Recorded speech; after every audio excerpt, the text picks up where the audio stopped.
Bien-aimé, je voudrais le redire. Je sens de le redire.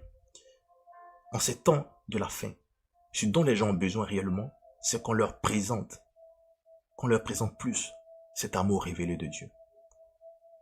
Qu'on leur présente plus l'amour de Dieu au travers de Jésus-Christ.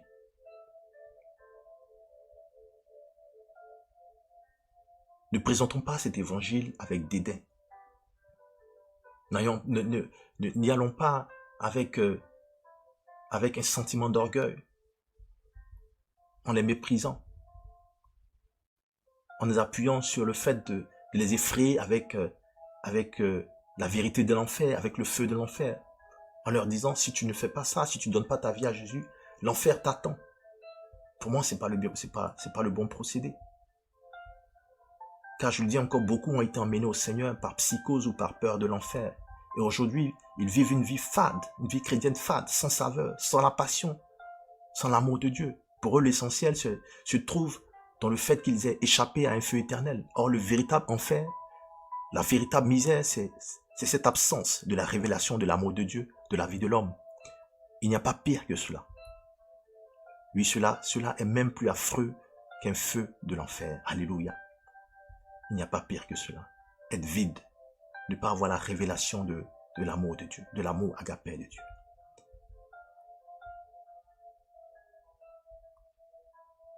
Je le dis parce que finalement, ces personnes n'ont généralement pas expérimenté une repentance véritable. Ils n'ont finalement pas cette force ou cette puissance, l'amour de Dieu qui leur donne d'être épanouis ou qui leur donne d'être dépouillés des œuvres mortes, du péché. Nous avons donc malheureusement affaire à des chrétiens charnels, dépourvus de vie de sanctification ou de consécration à Dieu. Bien-aimés, seul l'amour de Dieu qui nous remplit et qui nous presse, nous donne de vivre par l'Esprit. Alléluia.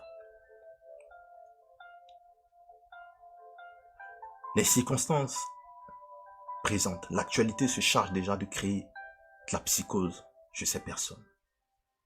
Ce qu'on doit leur présenter, je le répète encore, c'est l'amour révélé de Dieu au travers de son Fils Jésus-Christ, afin qu'ils vivent les arts de l'Esprit avant même le temps scellé par le Seigneur pour l'éternité. Alléluia. Malheureusement aussi, nous retrouvons des serviteurs de Dieu qui sont dépourvus de cet amour et qui servent finalement par intérêt personnel, incapables de communiquer cette grâce aux hommes, cette grâce que Dieu devra voir en chacun. Cet amour que Dieu devra voir en chacun pour être avec lui pour toujours.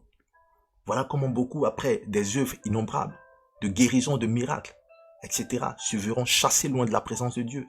Car Dieu ne verra point en eux ce point commun qui nous relie véritablement à lui. Notre point de ressemblance, qui est cette dimension d'amour, cet amour agapé qui nous presse, qui nous donne en vérité de faire l'œuvre de Dieu avec passion et compassion des âmes, à cause de ce qu'on peut réaliser, l'immensité de cet amour qui nous comble et qui est absent chez toutes ces personnes dans le monde. Alléluia. Matthieu 7, verset 22-23 le résume bien. Plusieurs me diront en ce jour-là, le Seigneur dit. Plusieurs me diront en ce jour-là, Seigneur, Seigneur, n'avons-nous pas prophétisé par ton nom? N'avons-nous pas chassé des démons par ton nom? Et n'avons-nous pas fait beaucoup de miracles par ton nom? Alors je leur dirai ouvertement, je ne vous ai jamais connu. Retirez-vous de moi, vous qui commettez l'iniquité. Waouh! Quel dommage. Quel dommage. Après toutes ces œuvres. À toi qui m'écoutes ce matin, qui a entendu cette parole et qui désire expérimenter cet amour divin ce matin, je vais te dire, celui qui confessera Jésus-Christ, celui qui confesse ou qui confessera Jésus,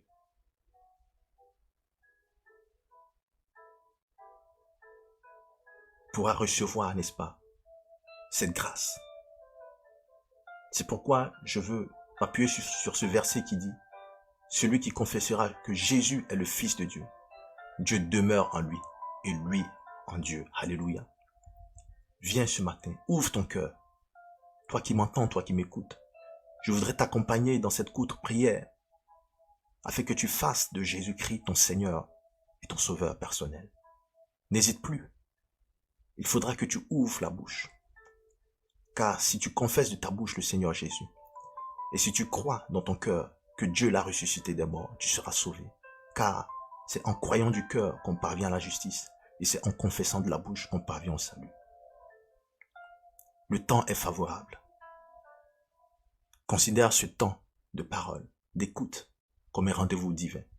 Le Seigneur a bien voulu parler à ton cœur ce matin. Si tu avais des doutes de l'amour de Dieu, il te le révèle ce matin. Il te le révèle ce matin, car c'est pas par hasard qu'il t'ait donné la force de m'écouter jusqu'à cette heure. Alléluia, jusqu'à la fin de ce partage. C'est pourquoi dis avec moi, Seigneur Jésus, j'ai entendu ta parole ce matin. Je connais maintenant l'amour que Dieu a pour nous, pour moi. J'y crois. Et je crois à l'œuvre de la croix par laquelle mes péchés me sont pardonnés. Cette œuvre par laquelle tu m'as justifié. Je demande donc pardon pour toutes mes fautes, pour tous mes péchés. Et je viens à toi ce matin, tel que je suis. S'il te plaît, accepte-moi dorénavant comme ton fils, comme ta fille, car je crois à ton amour pour toute l'humanité et pour moi personnellement. Viens, prends le contrôle de ma vie, comme mon maître et mon Seigneur. Au nom de Jésus. Amen. Alléluia. Voilà, bien-aimé, si tu as fait cette prière, tu es dorénavant une nouvelle personne. Les choses anciennes sont dorénavant passées. Voilà, toutes choses sont devenues nouvelles pour toi. Je voudrais t'encourager à trouver une église locale vivante où tu pourras apprendre à connaître Dieu de mieux en mieux. Dieu est ton Père dorénavant. Il n'est pas que ton Créateur, il est dorénavant ton Père. Alléluia. Il a des plans merveilleux pour toi. Il a un avenir et une espérance à te communiquer, à te révéler.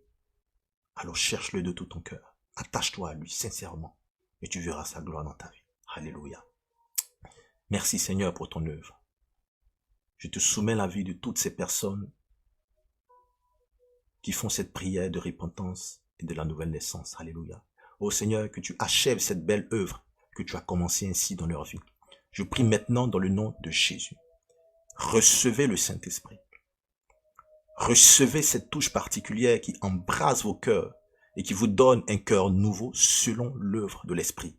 Alléluia. Alléluia. Merci Seigneur. Oh, qui nous séparera de l'amour de Christ? Sera-ce la tribulation ou l'angoisse ou la persécution ou la faim ou la nudité ou le péril ou l'épée?